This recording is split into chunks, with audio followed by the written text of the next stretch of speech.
Përshëndetje miq, sot po takohemi për herë të dytë.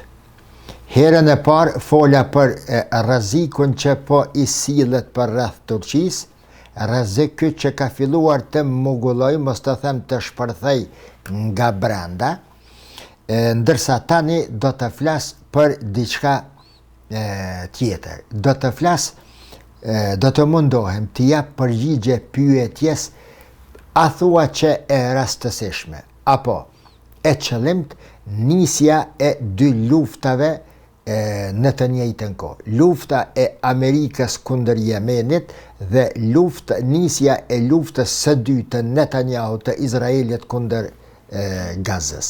Rastësi apo programim i perfekt.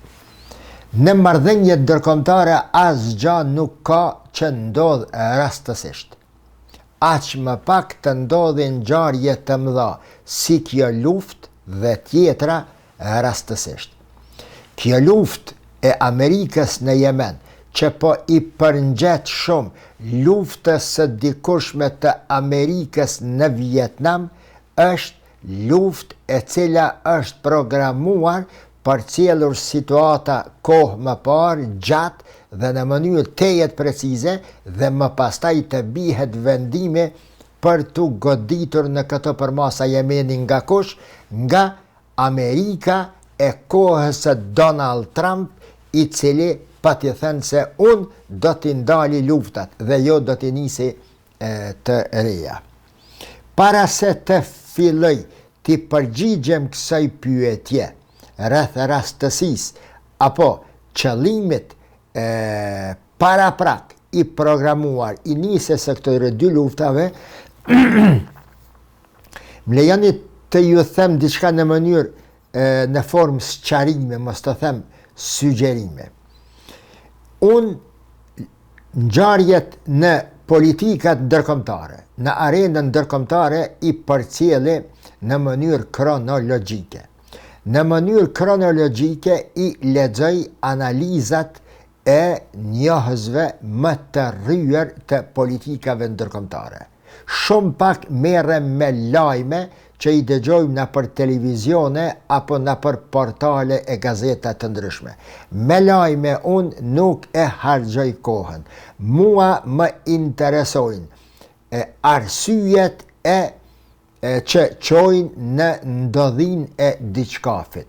Jo si ndodhi, por përse ndodhi dhe përse pikërisht në atë kohë, përse pikërisht në atë vend. Duke qenë se i përcjellin në mënyrë kronologjike, edhe ato të cilat i shkruaj në mënyrë kronologjike. Qoftë nëpërmes shkrimeve, qoftë duke i thënë me video apo intervista. Pra, kronologjien të cilën unë e përcjelli, do të jetë e njëjtë edhe te kjo nëse më përcjellni, jo që më përcjellni. Nëse në mënyrë kronologjike nuk i përcjellni me vëmendje ato që i shkruaj dhe i them, tabloja nuk do të tel e plotësuar rreth ngjarjeve të cilat i trajtoj. Nuk është obligimi juaj mu të më përcjellni hap pas hapi, mbase do të ishte alogjike të bëja një kërkesë të tillë, por kjo është një shpjegim për atë se si do të mund të bëni t'ju një mozaik më të plot rreth asaj që ndodh në botë nëpërmes temave të cilat unë i trajtoj. Pse e thash këto? Pikërisht për të dalën të fillimi i videos, të lufta e Amerikës në Iran dhe në Yemen dhe në Gaza.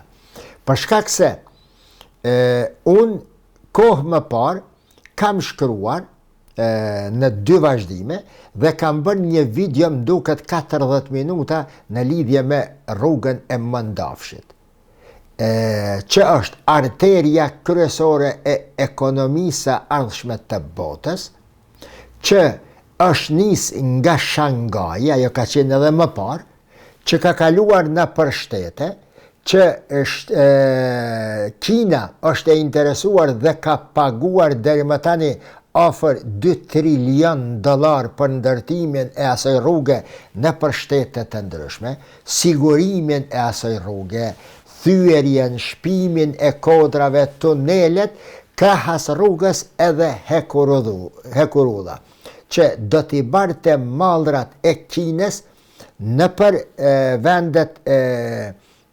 vendet me priardhje turke të ish bashkimit sovjetik për të dalë në Turqi dhe në Evropë deri në Londër. Dhe nga Londra pastaj mallrat kineze të shkojnë përtej Atlantikut në kontinentin e Amerikës dhe anasjelltas. Përfituesja më e madhe, investitorja më e madhe në këtë rrugë është Kina, ndërsa përfituesja më e madhe është Kina në të njëjtën kohë edhe Turqia, sepse në tokat turke do të puçen rrugët, sikur ato proskat që e mbushin ujin, do të puçen rrugët të tjera të bashkangjitura më pastaj me rrugën e Mëndafshit për të dalë mallrat andej në Evropë. Dhe Turqia nëpërmes rrugës së Mëndafshit do të bëhej dhe do të bëhet një fuqi botnore, siç është tani fuqia numër 1 rajonale. Përse edhe një herë po e bëj, përse po e them këtë? Sepse kjo rrugë kaq e fuqishme, fitimpruse për Kinën dhe Turqinë, dikujna do t'i pengonte. Dhe tani po shihet më, po flitet botërisht nga goja e Donald Trump se fuqizimi ekonomik strategjik i Kinës është rreziku më i madh dhe potencial për Amerikën. Andaj, pengimi i kësaj rruge, i realizimit të këtij projekti është çështje strategjike dhe jetike për Shtetet e Bashkuara të Amerikës.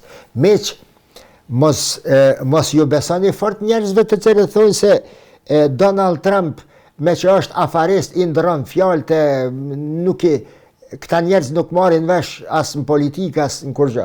Ndrrimi i fjalëve të Donald Trump nuk është ndrrim i fjalëve, por është vazhdimsi e politikës së tij, e imponimit të politikave të tij me metoda të ndryshme. Si thonim përpara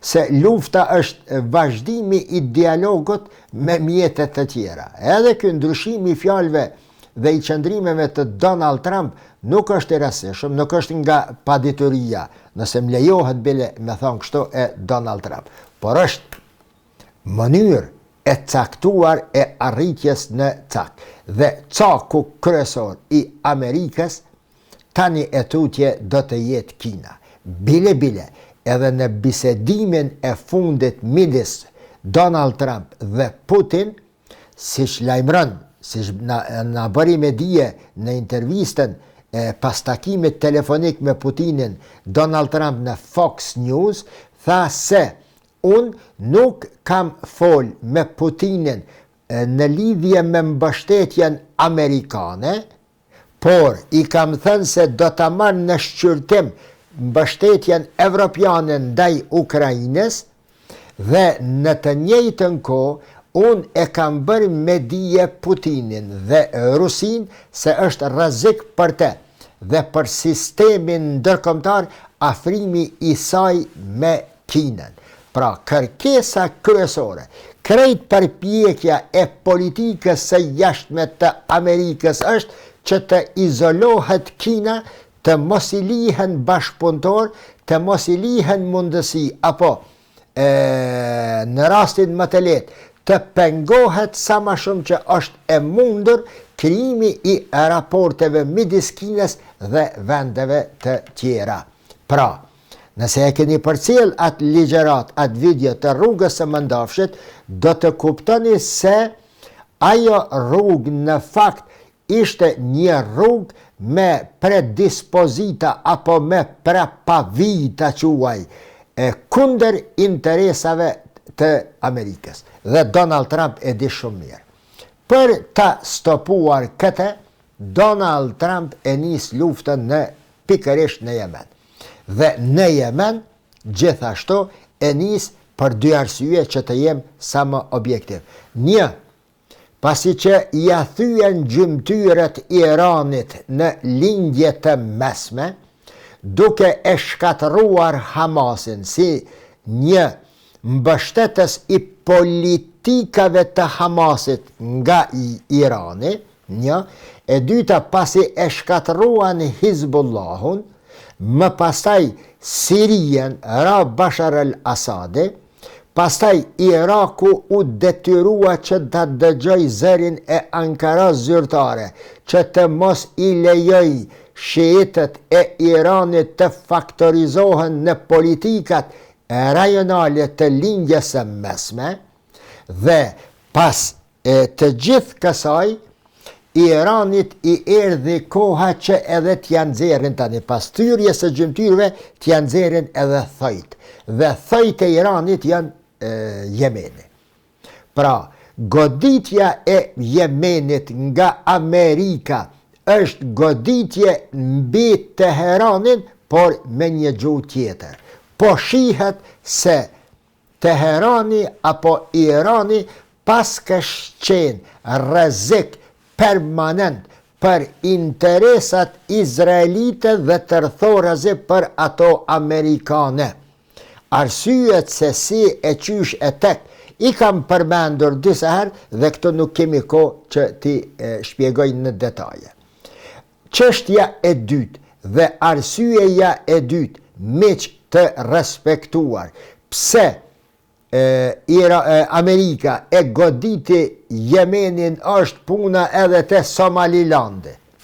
Është puna tash në Afrika. Qa është puna e Somalilandit?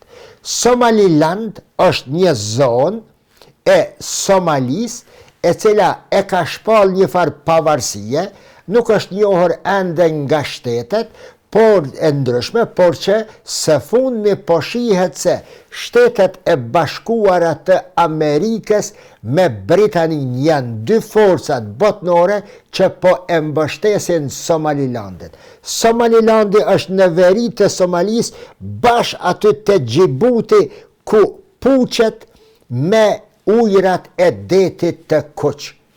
Marrja në dorë e Somalilandit, e Somalis, e Gjibutit, e Eritris pak manalt, e Etiopis këndej, dënë të thëtë marrje nën kontrol të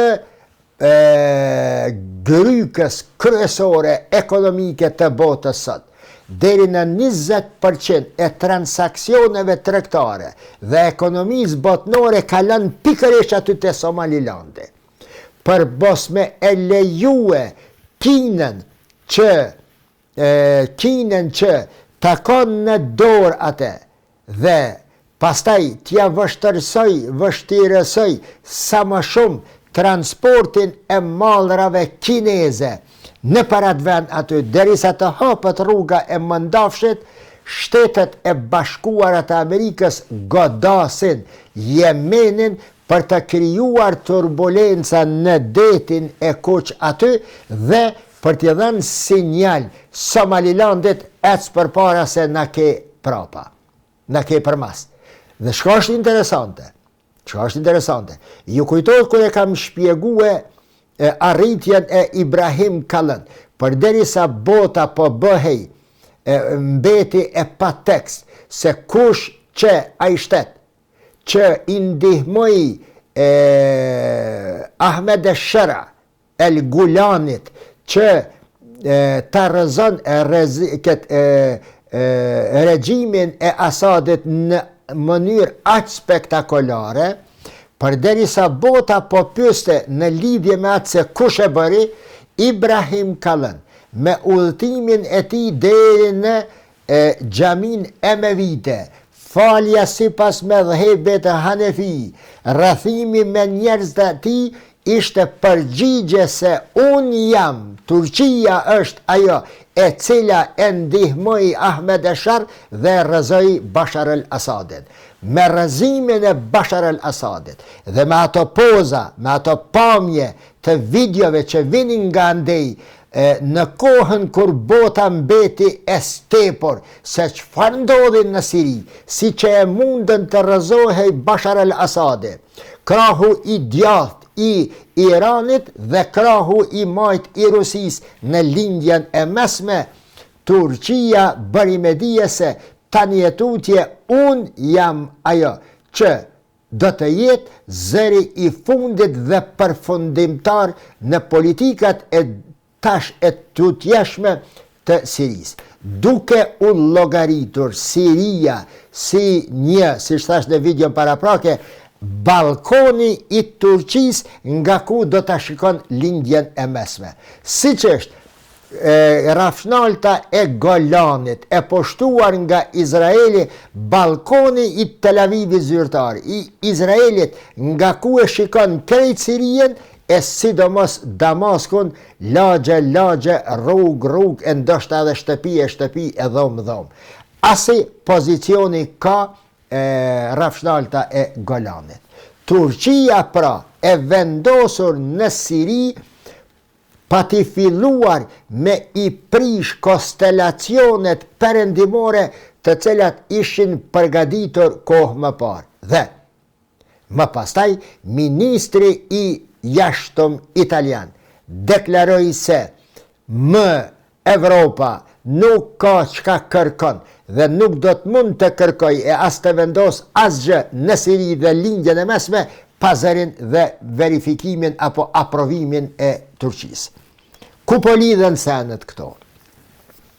Po lidhen tani edhe me luftën në Yemen, për ta marrë nën kontroll Amerika hyrjen në detin e Kuq, ku shkon deri në lart e Izraeli, dhe pastaj për të realizuar programi i ashtu quajtur projekti indian i transportit. Projekti indian koridori ekonomik indian. Koridori ekonomik indian është pika më e rëndësishme për momentin për Donald Trump dhe Shtetet e Bashkuara të Amerikës, sepse po i bëhet një konkurrent serioz rrugës së mendafshi që shkon pak më në veri. Koridori ekonomik indian është rruga detare dhe doksore që niset nga India, e në Indi edhe mallrat kineze të vinë, pastaj në Pakistan, pastaj në Afganistan, pastaj në Iran, këndej në tokat arabe, në përdetin e Kuq dhe të futen në tokën e Izraelit në përmes Gazës në Mediteran dhe nga Mediterani pastaj në Evropë dhe matan Atlantikut. Krejt ideja pra e luftës në Yemen sot dhe fillimit të luftës në Gaza herën e parë e së fundmi tani është realizimi i çështjes ose projektit koridori ekonomik indian. Në pyetje janë dy gjëra në politikën ndërkombëtare në këtë shekull. E kam thënë më shumë se një herë. Është çështja e ujit. Problemi i ujit është problem më i madh se problemi i atomit në botë sot, e tutje në këtë shekull, dhe e dyta është problemi apo çështja e rrugëve të reja toksore detare të transportimit të mallrave. Nëse e shikoni hartën e rrugtimit detar i anijeve në kanalin e Hormuzit të Irani atje dhe në detin e Kuq, ta je pjesa e detit aty, i shehni sikur miza, me mija, me dhjetra mija anije ndër shtetnore e tej oqeanike që kalojnë pikërisht në atë pjesë aty, në detin e Kuq, në kanalin e Suezit.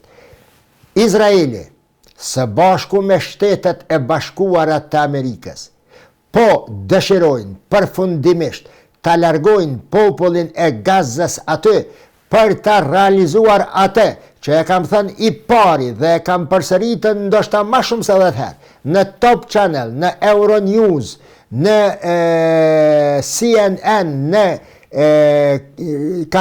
në Klan të Shqipërisë, e kam thënë radhazi se krej çështja është ekonomi, për te i problemit kulturore, fetare e të ngjashme, ato janë mbase ngjyrime të projektit, ose ngjyrime të asaj që është në esencë, dhe ajo është ekonomia. Krijimin e kanalit Ben Gurion, David Ben Gurion, i cili niset nga cepi më i lartë i detit të Kuq atje poshtë Izraeli, nëpërmes Izraelit, në Gaza dhe për të dalë në Mediteran. Andaj, u pa se në mënyrë ligjore ta quaj, duke i lutur dhe kërcënuar palestinezët, nuk po arrin do t'i largojnë nga aty drejt i Egjiptit dhe Jordanis, pastaj u propozua projekti tjetër që do të shkoj në Somaliland atje, e në Somali, e kam shpjeguar në videon jëtë fundit të parafundit, dhe u pa se vështirë të realizohet, sepse e gjithë bota u ngrit në këmbë kundër këtij projekti të Donald Trump që t'i dërgon dëbën egzodon palestinezët në Afrikë atje, filloi lufta e friksimit apo e vrasjes mundësisht masive të palestinezëve për realizimin e kanalit të Ben Gurionit, kanalit Izraelit, që do ta bënte Izraelin fuqia e cila do ta kishte në pëllim të dorës ekonominë botnore, siç thash pak më parë që nëpërmes rrafshnaltës së Golanit e ka në pëllim të dorës Sirin dhe Damaskon. A ju kujtohet? Pra po kthehem në fillimin fjalit e para të kësaj videoje. Para 12 vjete e kam shkruar një shkrim, për të cilin kam hangër cun nga kres, me fjalë natyrisht, rrafshnalta e Golanit dhe veriu i Kosovës. Çfarë do të nxjerrin, çfarë mësime do të nxjerrin shqiptarët nga kjo? Kam krahasuar rëndësinë e rrafshnaltës së Golanit për Izraelin, për Sirin dhe për faktorin ndërkombëtar, dhe veriun e Kosovës, të cilën e krijuan si problem në Kosovë, për interesa të faktorit ndërkombëtar në të ardhmen. Se çfarë ka me dalë në veriun e Kosovës, mbesim të shohim, sidomos tani kur administratën amerikane e udhëheq Donald Trump.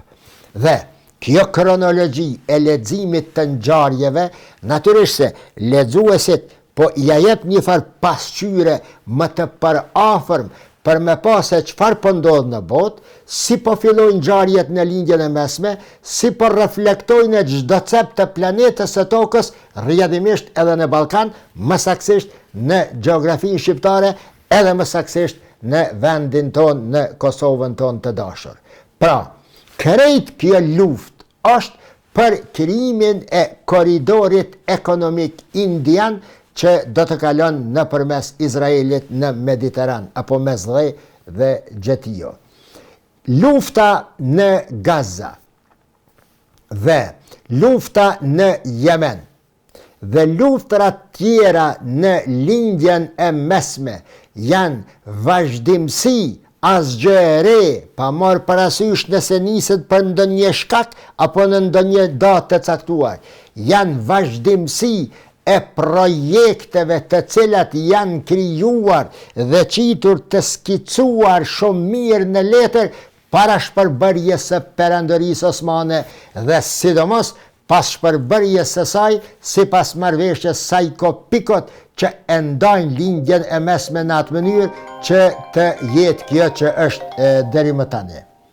Kështu, pra, lufta që vazhdon tani është vazhdimsi e asaj të kaluarës pas shpërbërjes së Perandërisë Osmane dhe do të vazhdon edhe më tutje në të ardhmen me të njëjtën qëllim, për të mos i lënë të afrohen arabët dhe muslimanët mes vete në mënyrë që të eksploatohen pasurit e pashtershme dhe të pafundshme të lindjes së mesme, dhe e dyta që kjo nuk është vetëm faktori numër 1 apo shkaku numër 1, por që të parandalohet invazioni dhe ekspansioni i Kinës drejt matan Atlantikut. Andaj edhe Kina, po mendoj Washingtoni, Donald Trump, që është Amerika e tanishme, synon gjithashtu që ta shtijen në dorë edhe kanalin e Panamas, me koridorin ekonomik indian, me rrëzimin nga fronti të Teheranit dhe Rusisë, me kanalin Ben Gurion dhe shtirjen në dorë të kanalit të Panamas, Shtetet e Bashkuara të Amerikës, Donald Trump do ta shtojë në dorë ekonominë botnore dhe do të ketë mundësinë e stopimit të forcimit edhe të mëtutjeshëm të Kinës. Se sa do t'ja arrin kjo, mendimi jem personal, nëse doni me ditë, varet prej një faktori shumë të rëndësishëm. Çfarë do të jenë raportet e Amerikës me kontinentin e Evropës?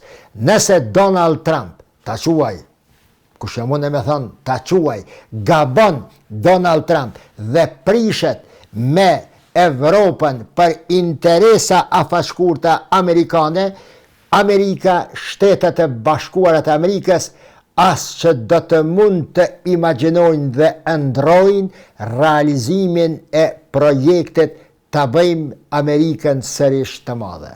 Deri në videon e ardhshme, mirëmbëjtje.